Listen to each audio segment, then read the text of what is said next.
Assalamualaikum warahmatullahi wabarakatuh. Selamat malam. Gambar saya sekat-sekat saya punya.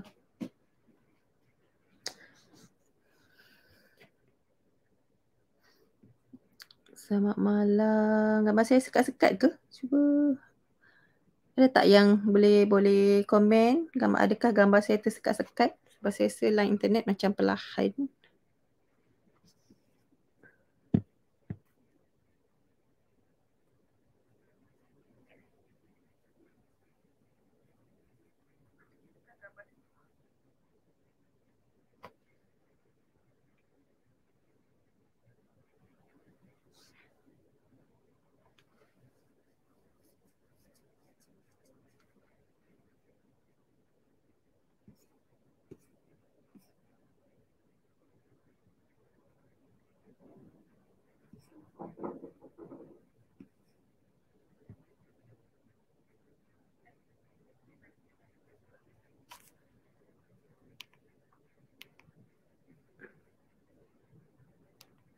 Okey. Okey. Oh, sekejap ya.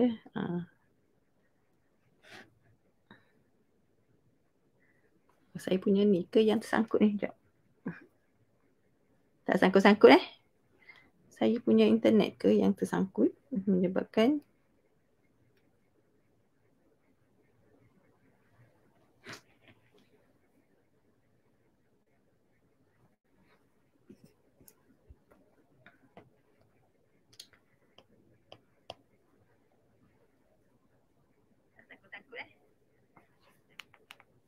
okey. Lain mata okey dari siang tadi. Okay. So kalau anda boleh dengar saya, kalau saya tersangkut-sangkut beritahu tau. So saya tak laju sangat. Dia kejap-kejap sekat-sekat, kejap-kejap okey. Tak ada suara? Ada suara tak yang lain? Dengar tak suara saya?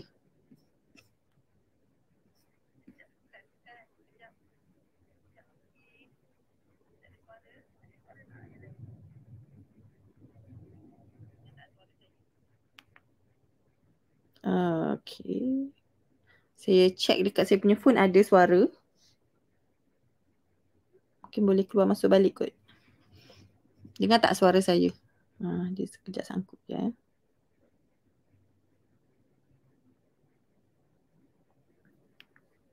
Dengar Okay. Okay. Alright. Okay, so malam ni saya open untuk Q&A. Kalau ada yang nak bertanya. So malam ni saya buka untuk anda bertanya soalan. Sebab selalu kalau saya live ada topik-topik tertentu yang saya ajar. So saya tak sempat nak jawab soalan kan. Saya tak sempat nak jawab soalan ramai-ramai orang, ramai-ramai yang bertanya. So malam ni saya buka khas untuk anda tanya soalan. So kalau saya boleh jawab, insyaAllah saya jawab. Kalau tak boleh, cakaplah tak boleh. Okay, kalau yang saya tak tahu, nanti saya carilah jawapannya. Saya cuba cari jawapan. Alright, sekiranya ada apa-apa yang anda nak tanya atau apa anda nak tahu, anda boleh tanya. Alright, saya nak baca soalan. Dengar Okay, alright. Macam okey sikit. Awal tadi je sangkut. Okay, saya menunggu jawapan daripada anda. Tapi esok hari apa? Esok hari Rabu. Esok ada topik khas saya nak live. Malam esok saya ingat saya nak live berkenaan tajuk topik apa tu? Kita panggil sebagai topik anak yang berat mulut. Apakah teknik yang sesuai yang kita boleh guna untuk anak yang kita nampak macam berat mulut? Tu malam esok. Tapi malam ni saya buka untuk Q&A dulu. Sebab line tu macam tak berapa apa tu? Kan tak berapa malam ni. Okay, sekejap ya. Mana saya punya ni?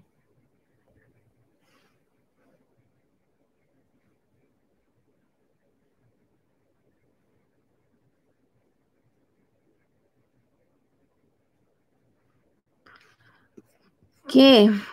Soalan Puan Rashida, macam mana nak kurangkan steaming anak? Anak suka cakap seorang-seorang sambil berjalan dalam bulatan. Okay. So, steaming ataupun anak macam dia buat hal sendirilah, lebih kepada steaming ni maksudnya anak tu membuat sesuatu perkara macam berjalan dalam bulatan kan.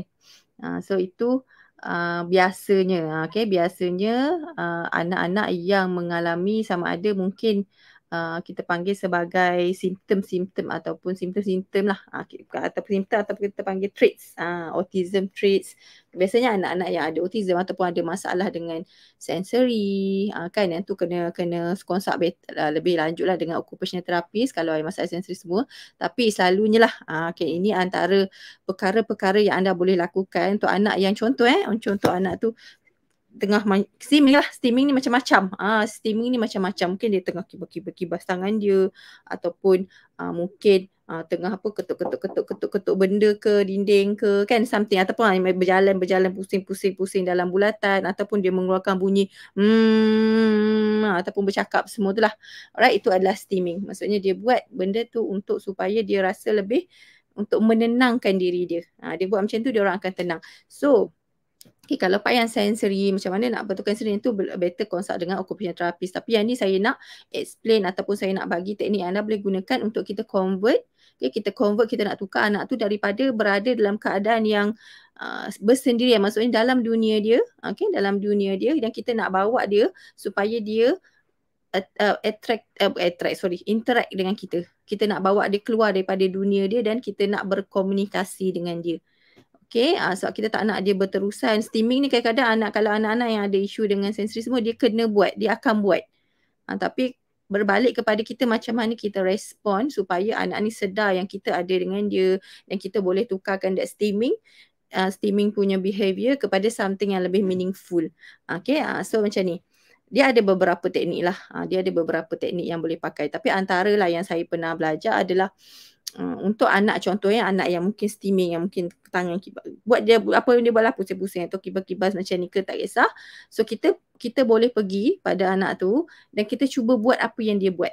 So let's say lah kalau anak tadi tu, anak Puan Aisyah mungkin dia berjalan dalam bulatan kan, seorang-seorang sambil keluarkan bunyi, keluarkan suara, bercakap, tapi dia berpusing-pusing kan. So Puan pergi je sekali, dia pusing tu, Puan pusing sekali, join dia sekali, pusing. Pada masa yang sama tengok muka dia, tengok mata dia, tunggu mata dia. Walaupun kata dia tak tengok kita, tapi mungkin dia tengah tengok kat bawah ke, berjalan pusing-pusing kan. Pergi pusing-pusing sekali. Pusing-pusing sekali dengan dia, tengok dia buat apa. Selalunya ini antara supaya anak tu dia perasan ada orang lah. Kita nak bagi dia perasan ada orang lah, ada orang yang ikut aku, ada orang yang maksudnya bukanlah dia nak kata ada orang sama dengan dia, tapi dia macam ni. Contoh bila kita manusia, bila kita macam contohlah kita duduk, sekali kita duduk macam ni kat tempat, tiba-tiba ada orang kat depan tu, dia pun macam ni, macam kita. Jadi kita angkat tangan ke bawah, dia pun tiru. Lepas tu nanti kita pusing sana, dia pun pusing sana. Lama-lama kita akan perasan macam kenapa orang tu, ada orang tengah tengok, ada orang, kita akan rasa ada orang yang tengah tengok, ataupun ada orang yang mungkin tengah cuba nak tarik kita. Jadi boleh tiru dulu. Walaupun mungkin benda tu kita rasa tak appropriate, but it's okay. Just untuk tarik dia keluar daripada dunia dia. So bila tiru, kalau anak tu kipas-kipas benda, ambil benda juga kipas-kipas juga tiru. Tapi at the same time tunggu eye contact dia. Tunggu dia sedar yang kita tengah nak interact dengan dia. Nak tukar kepada lebih meaningful. Kita tak boleh berhenti, jangan pusing. Dia tak jalan. Kalau anak yang tengah steaming, kita berhenti, jangan buat, dia akan tetap buat. Benda tu dia tak akan berhenti disebabkan kita suruh dia berhenti. Tapi kita nak tukar, kita nak tarik dia. Kita nak bagi tahu dia apa yang dia buat tu, benda tu tak salah. Tapi you boleh tukar kepada benda yang lebih meaningful, something yang macam tu. Alright? So, tiru dia. Pusing sekali. Dan kalau dia berhenti tengok, kalau dia berhenti dan tengok apa yang kita tengah tiru dia ni, boleh cakap dengan dia. Tadi pusing-pusing. Mama pun pusing. Terpusing. Dan mungkin boleh pegang tangan dia dan main pusing-pusing. Jadikan benda tu aktiviti bermain. Sebab dia nak that rasa berpusing tu. Dia nak rasa tu. Rasa berjalan. Mungkin dia nak rasa yang berpusing tu. Dia sensory. It's a sensory needs. Dia perlukan benda tu. So apa kata kita gunakan keperluan apa yang dia perlu tu kepada something aktiviti yang lebih meaningful. Meaningful tu maksud kita main sama-sama dengan dia. Kan boleh kan pegang tangan kita pusing. Pusing. And then stop. tunggu respon dia, tunggu eye contact dia dan cakap lagi pusing. So kita jadikan benda tu lebih meaningful. At the same time kena juga buat maksudnya rangsangan-rangsangan sensori yang supaya anak yang tadi dapat cukup rangsangan lah. Alright, tapi pada masa anak tu steaming boleh tukar. Kalau katalah let's say dia ambil benda dia kipas, ambil kertas ke ataupun tangan si kipas macam ni kan. So pergi dia duduk depan dia, kipas juga buat macam tu. Tunggu respon dia. Dan kalau dia tengok, mama kipas tangan ni, tangan. Ada tangan, mama kipas. Tunjuk juga tangan dia ni, tangan adik. Boleh goyang-goyang. Jadikan benda tu interaktif. Jadikan benda tu subjek untuk kita main dengan dia. Dan jadikan benda tu time for kita communicate. Okay? Boleh dapat perasaan. Kita bukan nak kurangkan tu, mungkin kena banyak buat aktiviti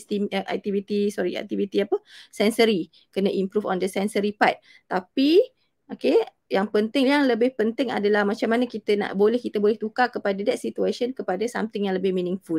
Tiru dulu perbuatan dia untuk keluarkan daripada dunia dia dan kita bawa dia kepada something lebih, cakap tentang apa yang tengah buat.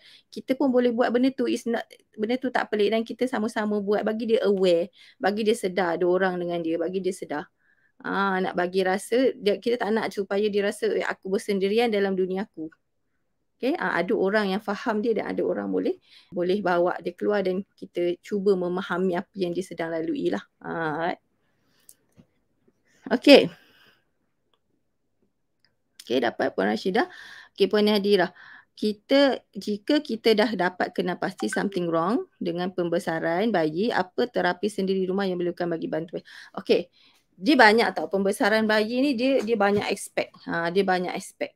So maksudnya sekarang ni, kena pasti area mana yang anak ada masalah. Contoh, kalau anak yang ada masalah fizikal, contohlah masa dia membesar tengok, lambat lah, maksudnya lambatlah dia punya merangkak lambat, berjalan pun lambat contoh yang itu mungkin kena konsult dengan fisioterapis lah, tengok apa aktiviti yang sesuai.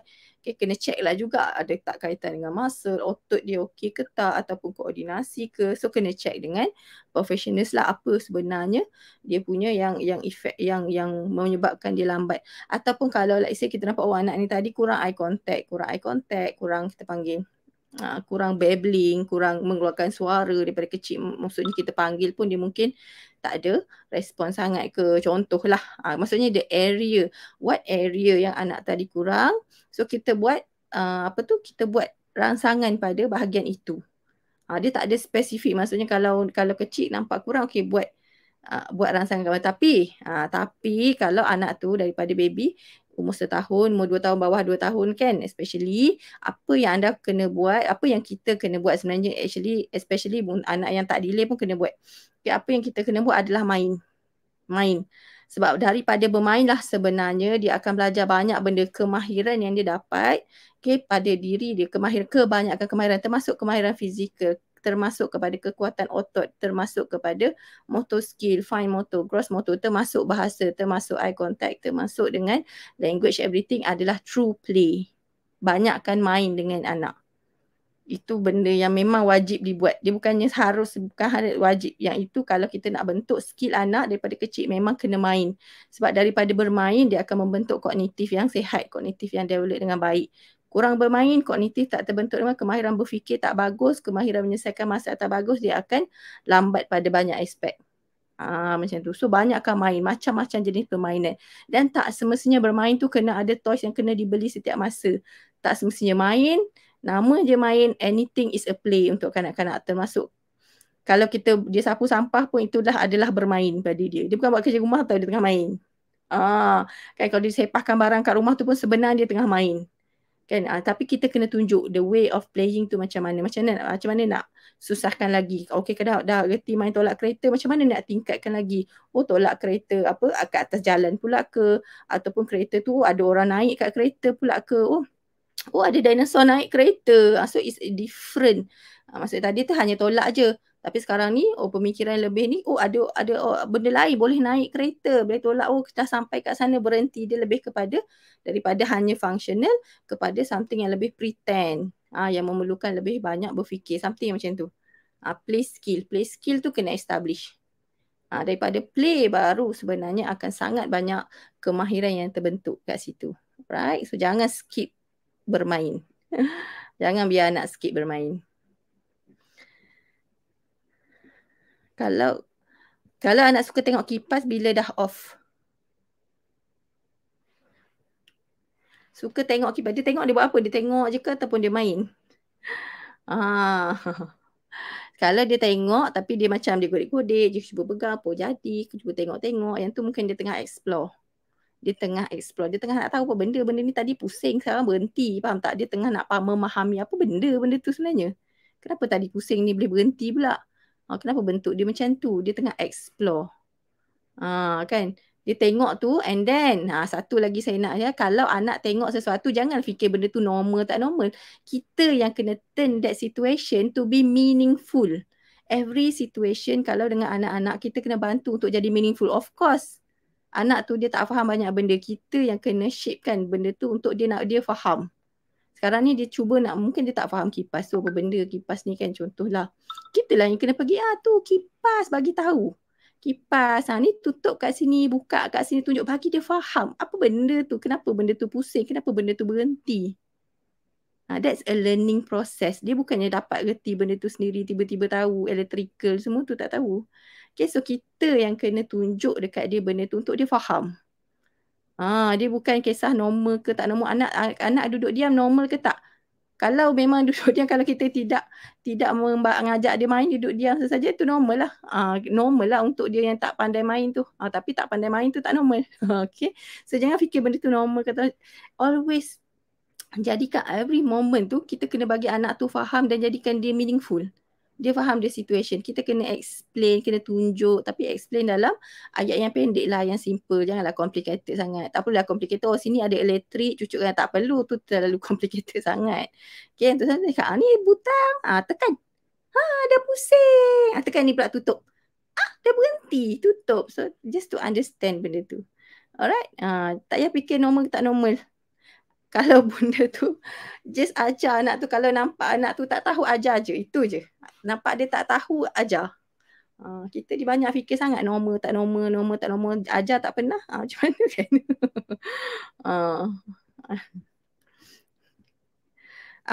Ada kena mengena tak tangtai dengan pertuturan anak. Okey, tangtai ni sebenarnya, dia macam ni. Okay, tangtai dia ada kena mengena, of course ada kena mengena sebab dia melibatkan organ pertuturan. Kan lidah kita adalah organ pertuturan juga. Kita nak bercakap, kita kena menggerakkan lidah untuk hasilkan bunyi. Tapi kaitan dia macam ni. Kalau dari dia sebenarnya masa kecil-kecil, okay, kalau tangtai ni biasanya kalau masa kecil anak tu dia punya tangtai tu sampai susah nak bergerak, lidah dia susah nak gerak, sampai nak mengisap tak boleh, nak makan pun tak boleh kan. Contoh nak isap susu tak boleh because of lidah dia punya pergerakan lidah dia terlalu terhad contoh dia. So biasanya daripada kecil doktor akan potong. Potong bawah tu lah, maksudnya nak bagi lebih banyak bergerak lah supaya lidah tu lebih bergerak. Tapi kalau let's say masa kecil dia boleh bergerak, maksudnya dia boleh mengisap susu, dia tak ada masalah. So that's why selalunya doktor tak potong sebab doktor tengok okay, maksudnya walaupun ada tangtai mungkin tak teruk. Sebab tangtai pun dia ada severe atau tak severe lah. Severe ke, ataupun ada tangtai yang really lidah tak boleh gerak contohnya kan. So kalau kata masa kecil dari segi mengisap semua tak ada masalah, doktor biasanya tak akan potong lah. Tapi kalau let's say dah besar sikit, parents nak potong benda tu as minor surgery, dia tak adalah membahayakan. Selalunya tak adalah sampai kes-kes yang teruk. Kalau potong-potong kan dia bukan satu surgery yang bahaya lah. Cuma dia macam ni, bila anak tu membesar besar, so kita nak tengok dari segi adakah tangtai tadi menyebabkan pergerakan lidah anak tadi tu terhad. Sebab bila kita bercakap, kita gerakkan lidah. Tapi bila kita bercakap, kebanyakan lidah kita dia bergerak macam ni. Lidah depan, lidah tengah, lidah belakang. Depan, tengah, belakang. Dia maksudnya kebanyakan lidah kita hanya bermain di posisi yang macam, kalau lidah depan angkat ke, lidah belakang, ke, belakang, ke. Okay, so belakang, depan. So dia banyak movement yang macam tu. Tapi kalau kita makan, movement dia lagi banyak. Kalau kita makan, contoh kita makan, kalau benda sticky, makan dekat sini, kita kena banyak gerakkan lidah supaya nak membentuk makanan semua nak telan kan. Jadi kalau let's say nampak anak tu tadi makan tak ada masalah, maksudnya makan nasi, makan benda-benda yang sticky, makan benda-benda yang lembik ke, tak ada makanan yang terkumpul dekat tepi, maksudnya dia boleh bersihkan mulut dia dengan baik. Maksud dia boleh gerakkan makanan dia tu dalam mulut dengan baik lah dan telan. Tak ada terkumpul-kumpul sampai dia tak boleh nak bersihkan mulut. Jadi kalau nampak anak tu boleh bersihkan mulut dengan baik, sebenarnya tongue mobility ataupun pergerakan lidah dia agak bagus. Sepatutnya dia boleh bercakap. Sebab pergerakan lidah untuk kalau bunyi keh tidak melibatkan depan. Sebab okay, kalau tongue tie hanya depan je tak boleh angkat. Belakang boleh. Depan je yang tak boleh sebab dia lekat. Okay, lidah depan je tak boleh. Kalau lidah belakang boleh. Okay. Kalau bunyi semua tu patut boleh dengar. Kalau kata anak tu ada kesukaran nak angkat lidah depan, kalau dia bercakap kita akan dengar bunyi pelat hanya bunyi-bunyi macam teh, se, deh, reh. Yang tu je yang angkat lidah depan. Kemungkinan yang tu ada masalah lah tapi bunyi dia pelat. Tapi dari segi pemerolehan bahasa, contoh kefahaman dia, okay, kefahaman tak akan affected dengan tongue tie. Sebab nak bercakap kena faham juga. Maksudnya bukan hanya berdasarkan kepada pergerakan lidah saja. Kena faham dulu. Kalau lidah boleh gerak dengan baik pun tak ada tongue tie, tapi kalau input tak cukup pun anak takkan bercakap dengan baik juga. Maksudnya akan delay juga. So kena tengok sama ada anak tadi tu lambat bercakap disebabkan oleh input tak cukup ke ataupun really kalau tongue tie tu selalunya anak akan bercakap tapi bunyi dia pelat. Bunyi yang pelat macam contoh kalau kita kata mata mungkin bunyi meh tak ada melibatkan lidah. Meh, ke. Kan bunyi dia tak ada melibatkan pergerakan lidah je, sepatutnya walaupun lidah tu tak bergerak pun masih lagi boleh sebut, cuma bunyi ataupun pelat tu akan ada. Tapi kalau dengar bunyi pelat tu boleh je nak pergi release, tapi selalunya lah kebanyakan almost 90%, almost 100% lah sebenarnya anak-anak yang ada tongue tie walaupun dah pergi release still kena undergo terapi juga. Sama ada untuk betulkan sebutan ataupun untuk tambah language. Okay, so kena identify lah sebab dia tu. Adakah betul disebabkan oleh tongue tie ataupun input lah. Okay. Kalau anak dah cakap ayah air tu kira yes. Kalau ayah air, maksudnya dah buat ayat 2 patah perkataan. So ayat 2 patah perkataan berada di level, kalau anak yang dah buat ayat 2 patah, okay, maksudnya bukan ayat 2 patah dipanggil frasa. Maksudnya ayat tu tak complete tapi dia dah combine. Okay, ayah air maksudnya mungkin dia ayah nak air, mungkin ayat betul dia kan. Kalau yang sebenarnya dia nak sebut ayah nak air atau ayah tu air. Contohlah itu ayat yang betul lah. Kira yang grammar betul dan cukup dia punya kosakata tu kan. Tapi kalau 2 tahun dia frasa ayat 2 patah tu memang macam tu. Maksudnya dia akan tinggal perkataan. Tapi yes dah dikira 2 patah. Okay. Tapi bila kita balas balik bagi balik yang betul. Contoh bila anak kata ayah air, maksudnya dia nak minta air. Mungkinlah kalau situasi tu dia nak minta air. Contohlah kan. So kita kena bagi balik, oh adik nak air. So nak perkataan nak tu dia lupa letak kan. Kita letakkan, kita bagi ayat yang ada perkataan yang betul yang patut dia letak tu. Tapi kalau dia tak sebut terus masa tu pun tak apa sebab it takes time tu. Dia dapat 3 pula.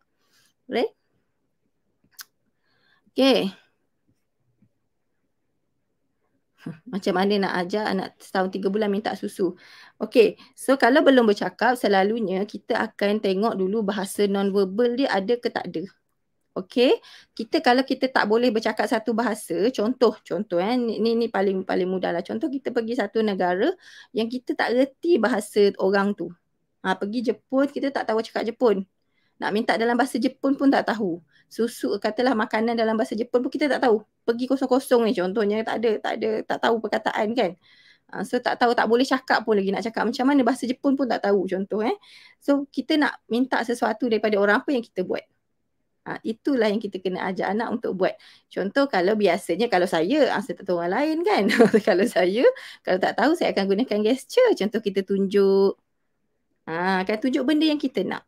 Kalau nak susu mungkin anak tadi tu boleh tunjuk ke arah botol susu dia ke arah tempat susu dia, ke arah yang tin susu dia ke tak ikutlah mana kita letak tu kan. Dia boleh tarik tangan kita dan tunjuk.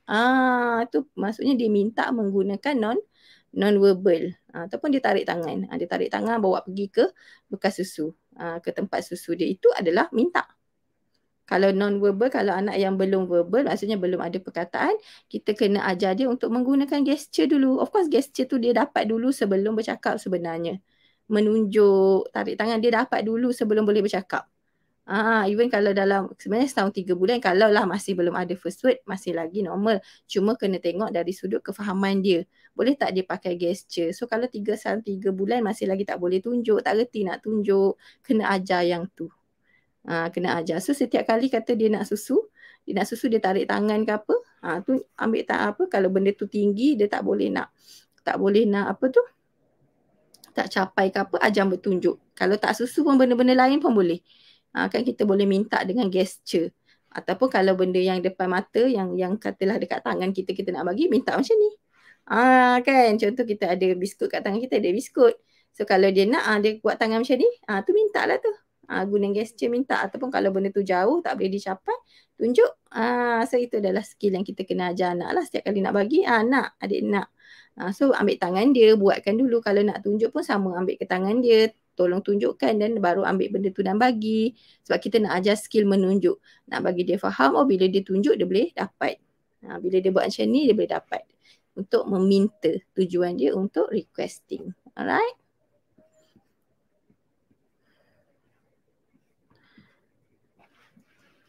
Okay, anak setahun 8 ada kontak bila bagi dia faham. Cuba bila kita tanya contoh nak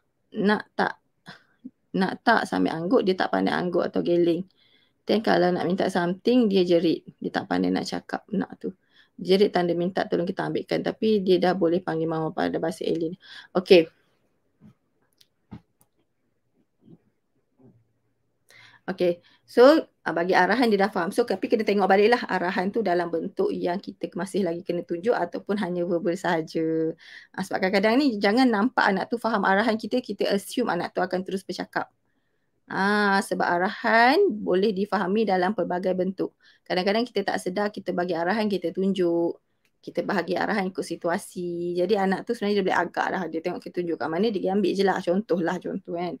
So, dan kena tengok kalau anak tu maksudnya dia faham arahan kita kena sentiasa bagi gesture ataupun kita kena tunjuk dan sebagainya. Yang itu mungkin vocab, kefahaman auditory ataupun kefahaman apa yang kita cakap tu masih lagi kurang. So kalau vocab yang dicakap kurang, maksudnya sebab itulah kenapa dia masih lagi tak boleh nak menyampaikan dengan verbal tadi ni. Okay, so faham tu bukan hanya faham arahan tau. Okay, faham tu of course kita memang tengok faham arahan.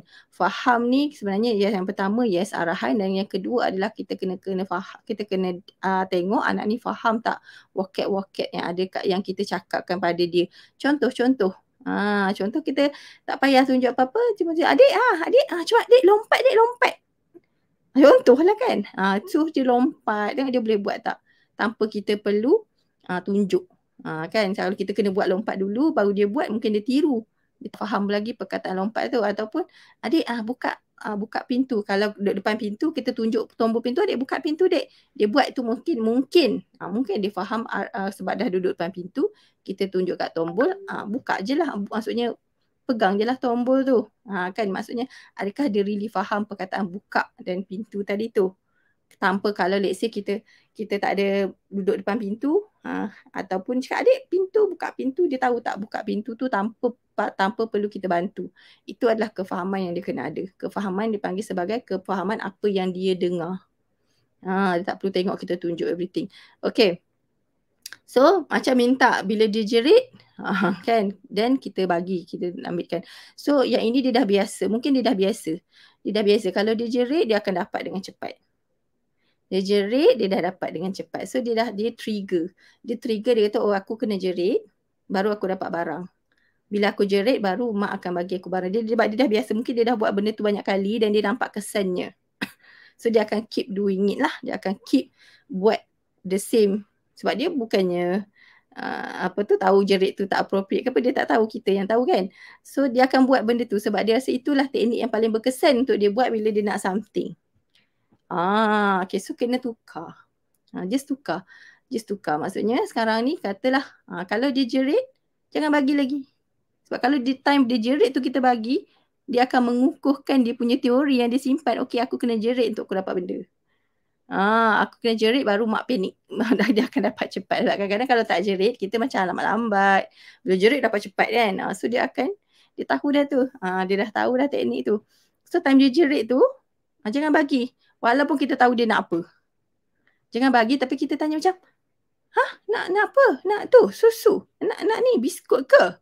Time dia jerit tu, it's okay, tak apa, jerit. Tak jadi apanya. Anak nangis tak jadi apa tau. Kalau setakat dia nangis sebab nak benda, lambat dapat benda, dia tak akan jadi apa. Maksudnya tak adalah anak tu akan apa tu, pengsan ke apa, tak ada. Okay, it is a teknik yang dia pakai. Okay, so maksudnya kalau kita nak buang that behaviour, kita nak bagi tahu dia, okay, there's another method untuk dia minta. Kan selain menjerit. So menjerit tu dengan menjerit tak dapat dah. Mama dah tak faham dah jerit ni. Macam tu. Okay, so kalau let's say dia jerit, kita boleh tekan, oh nak ini ke? Nak ni? Nak susu? Ya, nak susu. Dan kalau dia jerit, tak apa, tunggu jap. It's okay untuk tunggu tau. Kalau anak nangis, tunggu. Just tunggu bagi dia bertenang.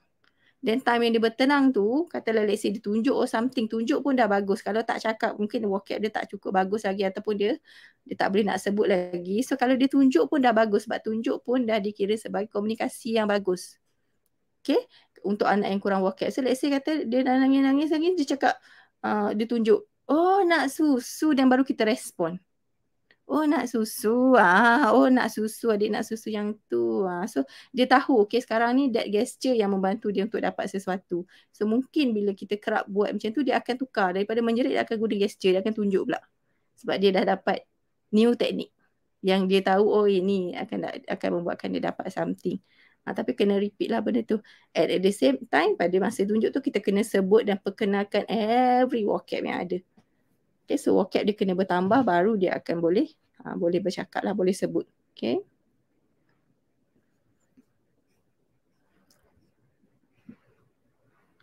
Tiga tahun 3 bulan. Makan jadi akan, minum jadi minum. Okay dah. Okay, so kalau pelet ni sebenarnya macam 3 tahun 3 bulan, dia tak ada lagi spesifik teknik yang kita boleh pakai. Bukan tak ada. Ada spesifik teknik, tapi tak boleh nak guna lagi sebab dia orang memang tak akan ikut pun. Kan, sebab dia sangat teknikal lah untuk betulkan pelet ni. Untuk 3 tahun 3 bulan tu, cakap dia macam dah deletion, dia panggil deletion bunyi pertama, minum, makan jadi akan, minum jadi minum. Sebenarnya saya taklah kata benda tu normal. Maksudnya yes, kita dah kena start betulkan, tapi biasanya kalau nak betul-betul buat terapi untuk betulkan pelet tu, disarankan 4 tahun ke atas ataupun 5 tahun ke atas lah. Alright.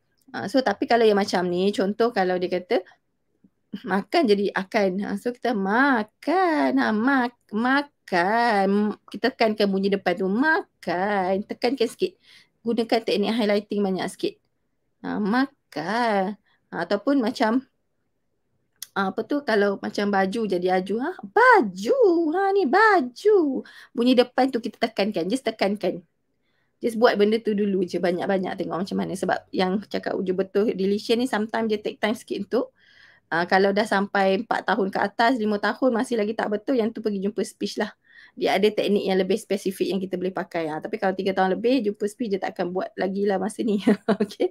Sebab dia anak tu kena duduk, kena tunggu. Okay, kita cakap okay yang ni kan nak kena ada awareness dulu lagi, nak create awareness depan tu ada bunyi, ada 2 suku kata depan tu jangan tertinggal. So yang tu akan susah untuk anak 3 tahun buat.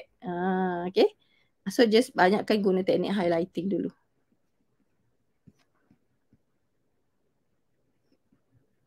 Anak 7 tahun tahun ni perlu naik darjah 1 atau kelas pemulihan. Oh yang ini kena tengok tahap delay lah.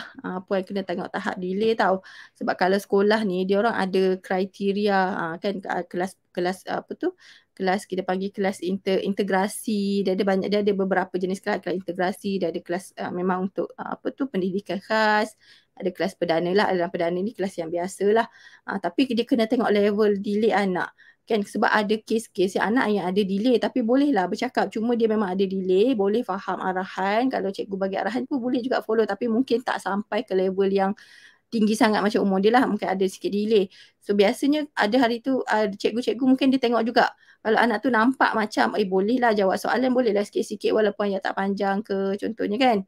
Boleh juga nak belajar di level yang nak kata tak teruk sangat, yang tu mungkin cikgu mungkin cuba masukkan ke kelas, dipanggil kelas integrasi tak salah saya. Maksudnya kelas integrasi ni lebih kepada dia nak tengok anak ni boleh cope ke tak boleh cope dengan aliran yang biasa. So kalau boleh dia macam kelas percubaan lah lebih kurang, dia dalam percubaan, dalam pemerhatian macam tu. So yang ini kena tanya pihak sekolah. So kalau let's say memang kata anak nanti mengalami delay yang teruk, contohnya memang tak ada lagi perkataan, faham pun mungkin kurang. Okay, mungkin ada masalah contoh eye contact ke, masalah tak duduk diam ke contohlah. Maksudnya ada banyak isu lagi yang belum disettlekan, yang itu mungkin pergi memang kena menghala ke arah pendidikan khas lah. So kena tengok tahap delay anak tu juga, dan juga kena mungkin kena discuss dengan, kalau ada jumpa terapis, discuss dengan terapis, tanya pendapat terapis yang memang jumpa anak puan, tengok level dia kat mana. Dan nombor 2, kena bercakap dengan pihak sekolah. Tengok diorang punya ni macam mana, sebab diorang pun ada test-test juga, sekolah pun dia ada test-test dia ada level-level yang diorang akan masukkan anak ni ke mana. Okay, macam tu. Okay, lately anak SD kuat tantrum. Bawa terapis seminggu sekali, Sabtu atau Ahad, Isnin Jumaat sekolah. Selalu push anak ke macam mana? Kurang rest. Depend. Tantrum ni dia bergantung.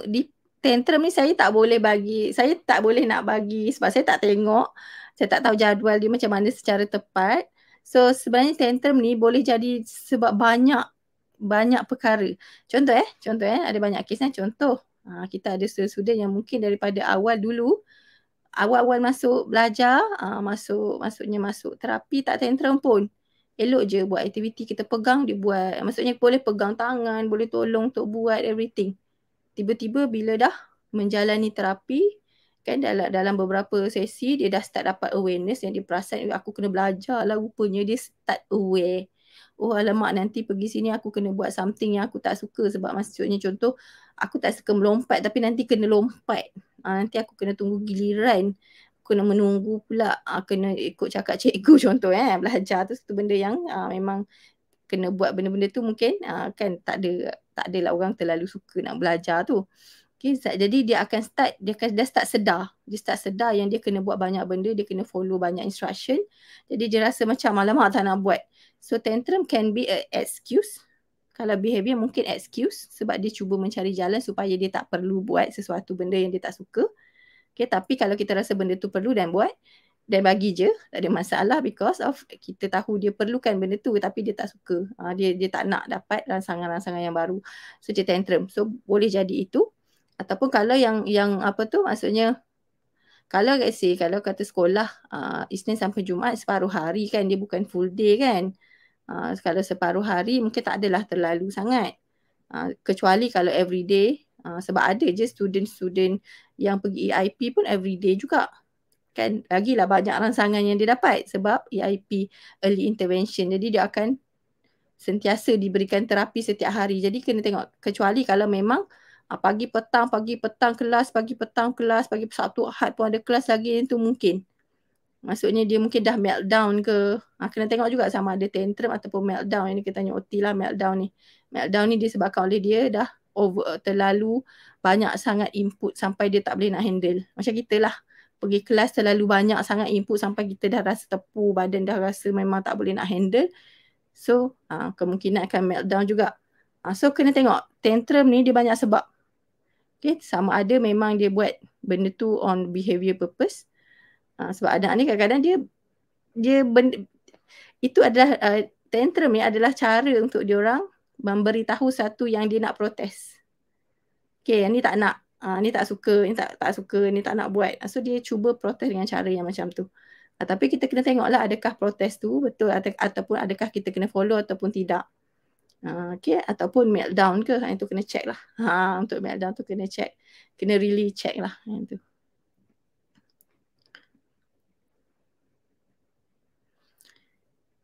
Anak 5 tahun susah sangat nak ajuk cakap. Okay, kalau yang ajuk cakap, kalau yang ajuk ni lah ataupun meniru, so kena tengok yang pertama, tiru perbuatan boleh ke tak. Okay, kita tepuk tangan semua tu boleh ke tak tiru. Yang kedua, baru kita tengok tiru pergerakan motor halus. Tiru pergerakan motor halus ni macam contoh pergerakan bibir, boleh tak dia tiru. Kalau kita buat moncong macam nak tiup tu, boleh tak dia tiru. Kan? Macam ni boleh tak tiru. So tengok pergerakan dulu. Jangan tengok perkataan lagi. Perkataan dia terlalu banyak, pergerakan mungkin susah. Kalau yang tiru macam setakat nak moncong, buka, tutup pun susah nak tiru, ataupun kita buat Macam ni pun dia tak boleh nak tiru. Itu pun susah nak tiru, maksudnya tiru kita panggil sebagai motor planning ataupun koordinasi tu mungkin ada masalah. Dia tak boleh nak tiru pergerakan. Okay, pergerakan motor halus dekat sini. So kalau yang pergerakan yang macam tu pun susah nak tiru, yang bercakap lagi susah. Sebab bercakap sangat banyak koordinasi bibir, lidah, rahang, lagi banyak. Planning tu kena lagi banyak. Okay, koordinasi tu lagi banyak, so lebih susah.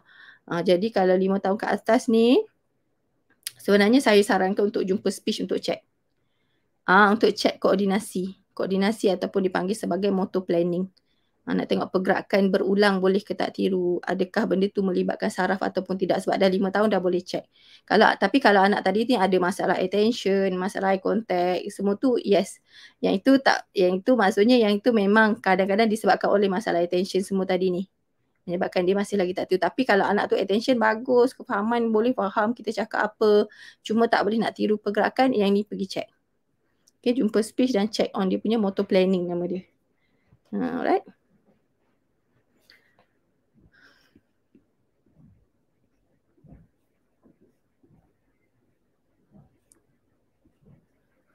Anak masuk setahun 4 bulan 2, normal ke kalau tak mengajuk perbuatan, lambai tangan, tepuk dan lain-lain?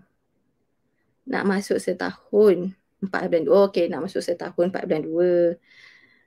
Okey. So kalau dah nak masuk setahun, yes, sepatutnya dah boleh tiru. Okey, sepatutnya dah boleh tiru. Okey, yang pertama sekali sebelum tepuk tangan, lambai semua tu, kalau dia tak tiru, cuba tengok tiru yang lebih rendah sikit daripada situ, tiru dengan mainan. Tiru dengan objek. Contoh kalau ada mainan yang diketuk-ketuk, dia tiru tak kalau kita ketuk-ketuk mainan tu, dia ambil dan dia buat tak aksi tu. Kan yang macam mengetuk yang senang lah, maksudnya pergerakan yang mudah. Okay, kalau kita tolak benda kat dia, tolak something, kita push something dekat dia, dia pun cuba tak nak tiru balik. Ada kotak, kita boom boom boom boom boom atas kotak tu, dia tiru tak that perbuatan tu. Okay, maksudnya tiru dengan objek. So lepas tiru dengan objek, biasanya baru anak boleh akan mula yang keluar tiru tanpa objek, macam bye-bye, tepuk tangan dia tak ada objek. Kan? So kalau meniru dengan objek pun tak boleh, ajar yang tu dulu. Tapi sepatutnya masuk setahun dah boleh tirulah yang basic lah. Macam lambai tu tunggu mungkin setahun 2 tengok balik nanti macam mana. Tapi kalau meniru dengan objek memang dah patut ada. Meniru dengan objek, check yang tu dulu. Tepuk tangan pun sebenarnya kalau anak tak buat, ambil tangan dia dan tolong tepukkan. Mungkin dia tak tahu yang dia kena tiru. Dia tak tahu yang dia kena buat juga benda tu. So kalau kan nampak anak tak tahu buat, ajar. Tu je. Nampak anak tak tahu buat, ajar. Contoh kata, tepuk tangan, dia tak buat, ambil tangan dia tepukkan. Tolong tepukkan. So dia tahu kena buat punya apa yang buat tadi tu. Nak bagi dia that information. Sometimes macam dia tak faham apa fungsi tepuk tangan tu, kenapa dia kena buat benda tu. Mungkin dia tak faham macam tu. Just ajar. So any skill, kalau nampak anak tak boleh buat, kena ajar. Ajar je. Jangan tunggu, alamak, susah lah, ada masalah ni, tak buat ni. Ajar dulu. Jangan cakap benda tu masalah dulu. Sometimes dia just tak tahu benda tu dia kena buat. Alright.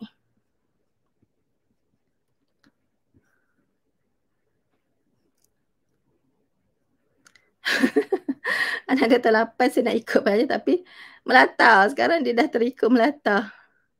Alamak kucing, dia dah ikut kat ayat. Susah ni. Susah sebab dia selalu dengar. Budak-budak dia akan tiru tau. Tapi kalau dia faham lah kan. Tapi kalau kita nak cakap jangan ikut boleh lah. Jangan tiru. Jangan ikut mama buat. Dia macam susah sebab dia orang level-level usia macam ni, dia akan suka tiru. Dia suka tiru. Nak ubah tu macam mungkin nak kena melata kat tempat dia tak ada ke. Sebab dia orang akan tengok tau. Dia tengok kita buat macam ni, dia akan tiru. Time-time umur macam ni lah, semua rahsia terbongkar ni kalau kita bersembang kat depan dia orang tau. Kalau kata let's say kita bersembang benda-benda kat depan dia orang, nanti akan rahsia tu boleh terbongkar dekat orang lain. Sebab dia orang memang akan talkative. 2 tahun 8 ni biasa dia memang akan bercerita, akan bercakap benda yang dia dengar sebab dia masih belum ada kefahaman yang benda ni rahsia, dia tak tahu lagi benda tu rahsia, tak boleh cakap ke orang ke, dia tak tahu. Dia nak express, mama dulu buat macam ni, mama buat macam ni. Kalau itu time lah dia akan cerita, mama takut ni. Contoh time dia cerita ke orang, kan. Tu kalau yang tiru melata ni, Macam susah jugalah. Saya pun tak pernah pula mengalami situasi macam ni kan. Tapi memang diorang kan suka tiru. Macam tak boleh nak buat apa part tu.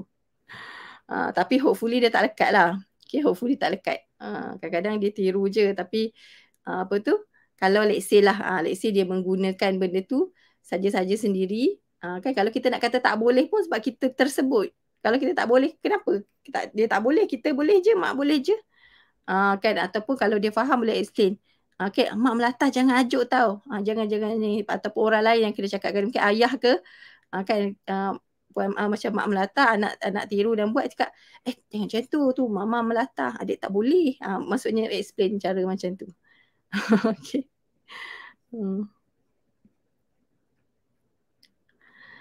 Fakta 12 masih ada bahasa alien. Bahasa alien hanya akan berkurang bila vocab dia bertambah. Tu je. Bahasa alien akan berkurang bila vocab dia bertambah. So, kalau anak berbahasa alien, nak tak nak memang kena tambah vocab dia. Okay, kena tambah bilangan vocab dia yang dia faham, yang dia tahu. Sekarang ni yang bahasa yang dia tahu sikit. Jadi dia pun nak sembang juga tapi tak ada perkataan. So dia buat made up words. Dia made up words. Maksudnya dia buat-buat perkataan tu sebab nak bagi nampak macam sembang, dia pun nak interact juga. Sebab dia nampak kita interact. Tapi nak interact dia tak tahu nak cakap apa. So dia buatlah bunyi-bunyi seolah-olah bercakap tadi. Itulah bahasa alien, bahasa sendiri. Dia cuba nak tiru kita cakap. Dia cuba nak tiru kita sembang. Tapi dia tak ada perkataan yang tepat untuk disebut. So kita kena bagi perkataan kot dia. So banyakkan buat teknik translate. Teknik translate ni adalah bila anak tu buat bahasa alien, kita kena bagi the right words ataupun ayat yang betul pada situasi yang sesuai dengan apa yang tengah jadi tu. Kalau dia pegang kereta, dia tolak kereta sambil buat bahasa alien, kita kena bagi tolak kereta. Kereta laju. So dia tahu okay, that moment itu adalah perkataan yang sesuai digunakan. So kena bagi, always bagi perkataan apa yang patut dia pakai. Kalau tak pakai bahasa alien tu, apa dia yang nak sebut? Yang tu kita bagi tahu. Alright? Tapi bagi yang simple-simple je lah. Jangan banyak, jangan terlalu panjang. Okay, sikit lagi. Anak 3 tahun 5 boleh buat ayat 3 patah. Tapi tak pandai jawab soalan. Kalau soalan ada option, dia selalu pilih yang option kedua walaupun bukan pilihan dia. Contoh kalau nak nasi atau roti, dia pilih roti walaupun nak nasi. Tak apa, kalau macam tu, dia kena bagi roti tu. Nak nasi ke roti? Dia cakap roti, bagi je lah roti. So kalau dia tak nak, tak nak. So dia nak nasi ke roti mana? So nak bagi dia faham tu, nasi ke. So of course kita kena bagi dulu yang dia cakap nak tu. Bagi je. So kalau kata dia tolak, tak nak yang ni, nak nasi. Cakap tu nak nasi. So nanti buat lagi. Nak bagi dia faham. Kalau nanti dia dengar nak ni ke ni, itu adalah dia kena pilih. Kalau dia pilih salah, dia dapat benda yang salah. Dia pilih benda yang dia tak nak, dia dapatlah benda yang dia tak nak tu. Dia macam tu. Just follow je. Sebab nak bagi dia faham. Kita tak boleh takkan nak explain. Ni kalau soalan nak bagi nak roti ke ni, adik kena pilih yang adik nak. Lagilah dia tak faham. So kita kena tunjukkan dalam bentuk behavior. Dalam bentuk kita punya tingkah laku lah, kita punya behavior kita. Kan respon kita. So daripada situ dia akan faham, okay kalau aku sebut, maksudnya aku akan dapat apa yang aku sebut. Kalau mak bagi 2 benda tu, aku akan dapat benda yang aku sebut. Something macam tu. Okay. So tapi boleh try lah, kena banyak kali nak bagi dia really faham soalan tu dan situasi tu macam mana. Sebab soalan ni pun bergantung kepada vocab. Okay, nak jawab soalan, kena tahu vocab apa yang terkandung dalam soalan tu. Kalau kita tanya nak nasi ke roti, nak nasi ke roti. Kan, ke tu dia tak tahu apa maksud ke. Ke tu maksud dia apa. Kan, kadang soalan tu pun dia tak tahu. Mana kasut, dia tahu perkataan kasut tapi perkataan mana tu dia tak faham pun mana tu apa maksud mana. Apakah respon yang perlu diberikan bila kita sebut mana. Kan. So maksudnya kita kena tunjuk bila kita tanya soalan, kita kena tunjuk dah jawapan tu mungkin dalam bentuk perbuatan kita. So baru dia boleh relate. Untuk dia create understanding on certain question punya vocab tu lah. Alright. And kalau dah boleh buat ayat 3 patah, selalunya soalan apa, kenapa, apa, mana, siapa, sepatutnya dah boleh jawab lah. Sepatutnya dah banyak vocab. Kecuali kalau 3 patah tu baru satu. Baru satu ayat. Kan? 3 patah perkataan tu baru satu ayat tu sikit. Dan jangan kena hati-hatilah untuk anak-anak sekarang, zaman sekarang ni. Anak-anak zaman sekarang ni dia ramai juga yang ada kita panggil sebagai stereotype speech. Ataupun scripted speech. Scripted speech ni maksudnya dia ambil skrip 3 patah perkataan tapi dia masukkan sebagai satu. Contohnya macam I love you. Kan? Let's go. Let's go, kita kadang-kadang kita tak boleh kira sebagai 2. Kira sebagai 1 sebab dia dapat benda tu satu. Dia dapat sebagai satu dan dia repeat sebagai satu. Dia tak boleh nak asingkan benda tu. Ataupun apa tu? Adalah dulu macam wow besarnya gajah contohnya kan, dia tengok cerita memang dia sebutkan the whole sentence macam tu, so dia sebut balik the whole sentence tu. Dia sebut balik the whole sentence. Setiap kali nampak gajah dia akan sebut wow besarnya gajah, tak boleh, dia tak ada ayat lain dah, gajah tu besar, dia tak boleh tukar dah, gajah makan ke dia tak boleh tukar. So kalau macam tu mungkin scripted ataupun sekarang scripted tadi tu, kalau scripted kita tak kira sebagai 3, kita kira sebagai satu perkataan. So just kena tengoklah jenis-jenis ayat tu. Okay, jenis-jenis ayat tu. Adakah anak really faham tu ayat ataupun dia dapat benda tu as a whole. 2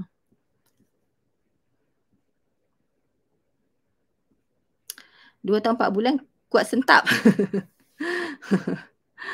Suka usik budak perempuan bawah usia. Contoh lalu pergi kat budak tu tolak. Lepas tu terus pergi tempat lain. Umur berapa tu? 2 tahun 4. Usik. Tolak tangan budak tu, lepas tu pergi kat tempat lain. Okey, ni pun samalah, maksudnya mungkin dia buat benda tu dia nak berkawan ataupun dia cuba tiru orang pernah buat yang dia pernah tengok ke mungkin. Kan, ataupun dia cuba nak berkawan, dia tak tahu nak buat macam mana. Dan kalau kita rasa that behaviour tak appropriate, maksudnya kita rasa okay ni tak appropriate, behaviour tak appropriate bagi dia, dia tak tahu benda tu appropriate ke tak, just buat lah. Mungkin ada reason tertentu kenapa dia buat macam tu. Okay, mungkin dia nak berkawan, dia tak reti ke apa, dia tak reti nak ni ke apa kan. So kita boleh convert kepada behaviour yang lebih appropriate. Contohnya kalau nampak budak perempuan tu, kalau nampak dia nak pergi kacau ataupun dia dah pergi kacau, kan dia pergi kacau, cakap tak baik macam tu, cakap hi kawan, hi adik ke something, hi adik, apa tu, ataupun macam maksudnya ajar dia the new way, tunjukkan the new way yang dia boleh buat selain yang dia buat tu lah. Kan kadang-kadang just kena tengok balik kenapa dia buat benda tu dan just ubah dia. Macam kalau kita rasa tingkah laku seorang anak tu kita rasa tak sesuai, kita kena tunjuk macam mana yang sesuai, itu je. Itu je maksudnya yang anda kena tahu. Bila kita rasa something anak buat, contoh anak-anak something dia mengamuk, kita rasa tak boleh mengamuk ni, tak sesuai. Memanglah dia boleh dapat dengan mengamuk tu, tapi kita rasa tak sesuai. So apakah behavior, apakah yang kita nak daripada dia? Kita nak suruh dia buat apa sebenarnya? Kalau tak boleh, kalau dia nak minta dengan mengamuk, sebelum ni dia minta dengan mengamuk, dia dapat. Tapi kalau kita tak nak dia mengamuk, kita nak dia minta pakai cara apa? So kita kena ajar cara tu. Cara yang betul tu, yang appropriate lah panggil. Benda tu tak salah. Mengamuk tu bukan satu benda kita kata tak normal ke salah, tapi behavior yang tak appropriate lah, something macam tu. Okay, just tukar sikit tu, explain. Biasanya anak 2 tahun ke atas tu dia dah start faham kalau kita explain sikit-sikit. Okay. Okay, last. Banyak pula soalan. Saya pilih. Jumpa malam esok. Malam esok kan. Esok ni tahu, esok hari Rabu kan. Esok pelancaran seminar NAC. Pelancaran lah, pendaftaran dibuka untuk seminar NAC tau. Untuk harga early bird esok. Seminar nak cakap nanti untuk bulan 2. Esok buka pendaftaran. So kalau siapa yang nak dapat harga early bird, nak join seminar nak cakap bulan 2 nanti, nak dapat harga early bird kan untuk 300 orang pertama, esok boleh esok boleh ni lah mendaftar pukul 10 pagi kot biasa pendaftaran dibuka. Okay. Last. Saya pilih last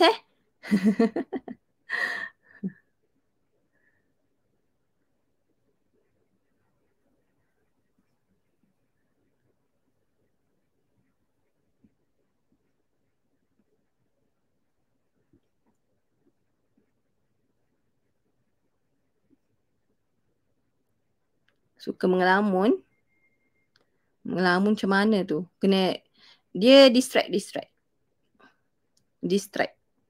Okay, kalau nampak dia duduk diam tu, pergi ajak dia main. Distract. Cuba distract dia.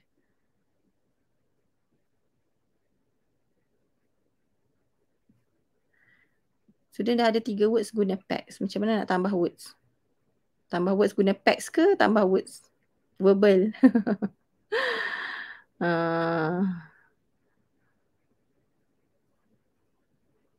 Kalau dia sebenarnya kalau anak tu dah boleh meminta guna verbal, tak payah pakai PAX pun tak apa. Okay, kalau anak tu boleh minta guna verbal, maksudnya dia nak nasi, dia boleh minta guna verbal tanpa perlu guna gambar, dia tak payah guna PAX tak apa. Tapi kalau dia masih memerlukan gambar tu, dan okey, boleh jadikan sebagai bantuan, alat bantu. Tapi mungkin boleh cuba untuk kurangkan PAX, tapi dia guna verbal. Sebab PAX tu lebih kepada bantuan. Takkan kita nak, kalau nak buat ayat 5 patah, jenuh menyusun perkataan tu. Jenuh menyusun. Kan. So kalau anak tu dah boleh buat 3 ayat 3 patah, dan kalau variety lagi bagus. Okay. So better cuba kurangkan PAX tu sampai ke tahap mungkin kalau kata let's say dia tak perlu pakai PAX pun tak apa. Sebab PAX tu bantuan. Kita tak nak anak tu bergantung pada, bukan tak nak. Maksudnya kalau perlu tak apa. Kalau rasa tak perlu dan kurangkan lah.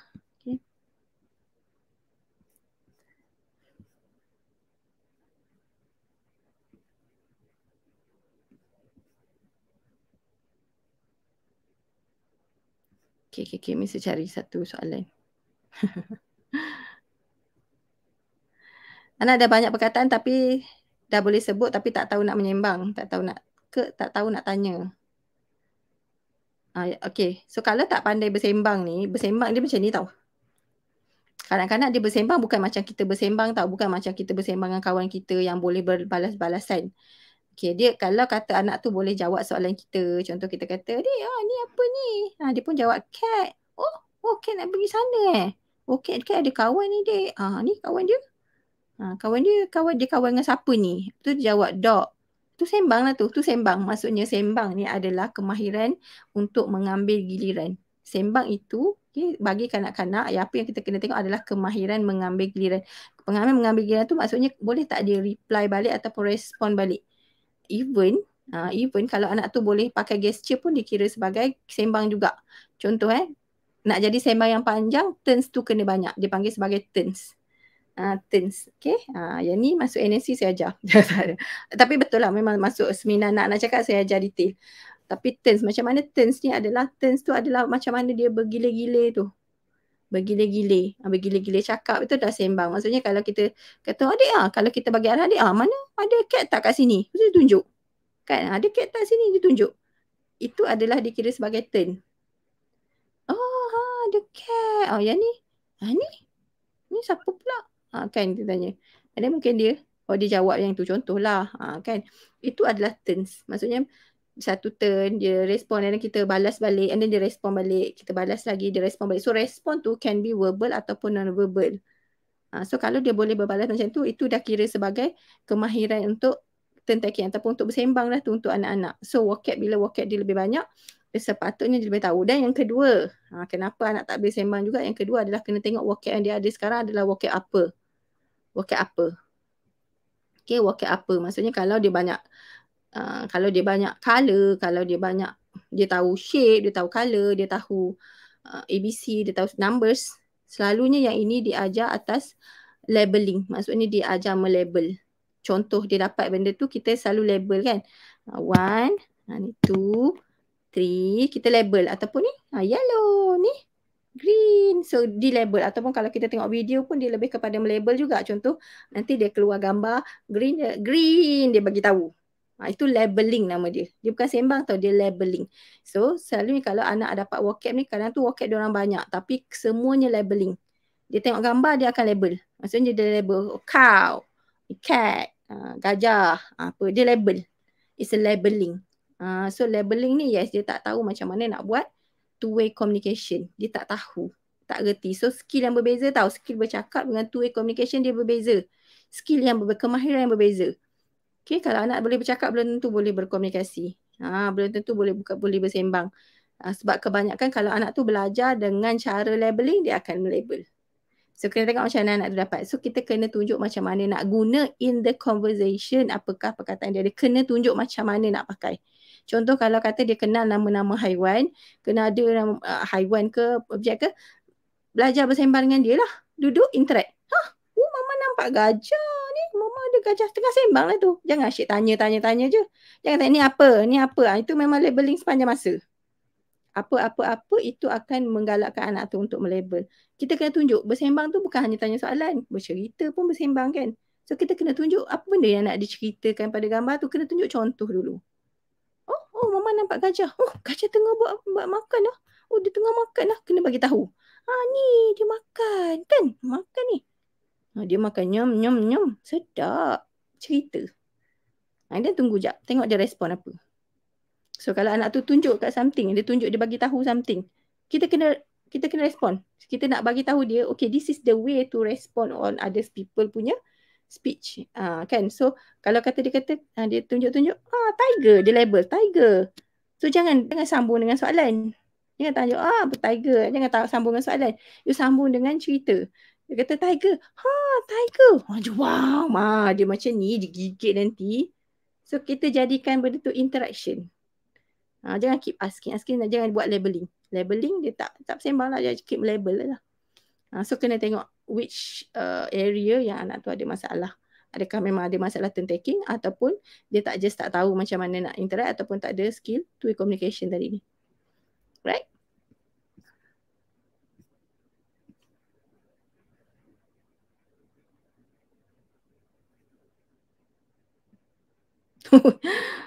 Tahun 7 dah ada 3 patah panjang. Bagus tu. Advance tu.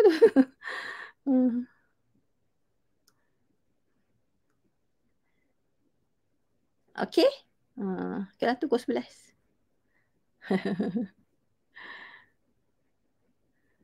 Thank you Puan Fatin. Betul apa yang Puan Fatin kata. Ajar setiap perbuatan kena sebut walaupun dia tak ulang balik. Jangan suruh ulang, jangan suruh anak tu sebut. Kita yang sebut. Kita yang sebutkan untuk dia. Kita tunjuk contoh nak pakai macam mana. Itu ayat dia, contoh nak pakai macam mana perkataan tu. Bukan suruh cakap, adik kalau nak cakap nak dulu. Adik cakap nak dulu. Nak kan, cakap nak dulu. Tak payah. Jangan buat macam tu. Jangan suruh. Suruh dia tak buat. Kalau nak buka bekas, adik cakap buka. Adik cakap dulu buka. Baru mama buka. Adik cakap dulu buka. Tak payah. Jangan buat macam tu. Tu suruh. Sebab tu jangan suruh, saya kata kan. Kita tunjukkan contoh. Oh nak buka. Buka tanya soalan. Buka Buka ke? Ni buka ke? Buka ke? So kita nak suruh dia disebut je perkataan buka tu. Oh buka. Nak bagi dia tahu, bila dia sebut that words, okay. Dia boleh. So maksudnya kalau nak pun jangan cakap, jangan suruh cakap nak dulu. Tak perlu. You just demo je terus. Nak. Adik nak. Adik nak. Nak. Adik nak demo terus. Demo perkataan, demo ayat terus. Jangan suruh. Suruh dia memang tak buat. Okay. Kalau dia nak susu pun, cakap nak susu. Adik cakap dulu. Adik cakap nak susu. Baru mama bagi. Cakap nak susu. Tak payah. Bagi je terus. Adik nak susu. Nak susu.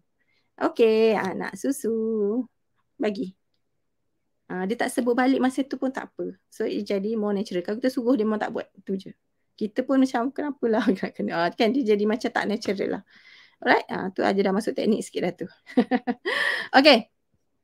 So, cukup dah tu ya. So, sorry kepada yang saya tak sempat menjawab soalan tu. Okay. Malam ni sebenarnya saya pun macam bukan tak ada topik. Kita just nak jawab soalan je. Malam esok saya buat untuk anak yang berat mulut. Siapa yang rasa anak ada masalah berat mulut, saya tak tahu istilah berat mulut tu kan.